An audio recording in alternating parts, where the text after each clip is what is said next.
was one of the biggest TV shows starting out way back in 1948, actually, on radio for NBC, and came over here in the 1950s. But what was fascinating about this particular show is it was meant to be a surprise, a celebration of your life, and more importantly, to showcase everything that you'd done so well. But there was one particular star who simply was having none of it. As ever, let me explain. Morning, lovely to see you today. Thank you so much for joining me. It's always a pleasure. You all right today? Yeah, we'll have a wave. Yes, I know. I've got these lovely trees here. People were saying to me, is it really, have they all come out that much? Yes, they have, but we've had a lot of rain. I'm not surprised the trees look early green, as they say, because it literally is non-stop rain. I think now for weeks and weeks and weeks, we had thunderstorms yesterday, a bit of hailstone. It just never stops. When will spring start? I know I've got a nice bit of weather now, haven't I? I know it's not bad, yes. Sorry to whinge on, but you know what I mean. It's always good to share these things. And as ever, I do appreciate your time and company. Now, one great comedian that I was lucky enough to meet was this man, Benny Hill. I met him quite by fluke, because I'd recently come to London trying to find, fortune and fame in the world of theatre and comedy and all that sort of stuff. And I literally bumped into him on the road and we got on incredibly well. Obviously I knew who he was, there's no two ways about that. He was a master and apparently Charlie Chaplin's favourite comedian.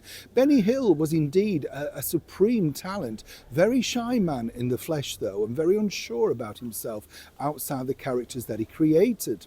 Benny lived just in Kensington, and at the time I was working, I think I mentioned this before, in a hotel, so I saw him quite regularly, and he was always just going to the shops, and a little bit like me, looking for bargains. He went later at night so that he could save money, but he was incredibly wealthy. Yes, he was an incredibly wealthy man, and he lived in a big house in Kensington, but literally I think it was over 3 floors. And what was fascinating about him, he really just lived in 1 floor, and he had lots of televisions and video recorders, which he recorded all the programs. That's how he made the shows. He would watch what people were watching and then do his own spoof on it. We all loved his characters though, didn't we? He was such a supreme entertainer. But it was interesting because basically the big show over here, This Is Your Life, is set to come back once again. I loved the show back in the day, but I would suspect it will be very hard now to find such enthralling guests to make a program going even half an hour, never mind an hour, all about their spectacular life. But apparently there's a production company setting up to do that now. Now, Benny Hill was one of those recipients apparently of that particular show, and he bolted it. And I wanted to share this with you because it's an interesting insight into how this really works. You see, Eamon Andrews was the host, a very capable host, very likable and extremely popular over here in the United Kingdom.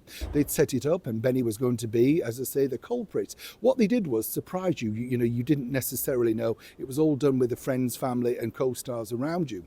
But what had happened was, in the intermittent period of setting this particular show up, Thames Television had very cruelly dumped Benny Hill after 20 plus years as a #1 star and a ratings monster, literally just, whipping up the ratings to unseen figures, making millions of pounds for Thames Television in their time also, because they syndicated his show around the world, where it was incredibly popular in places like the Philippines and the United States of America.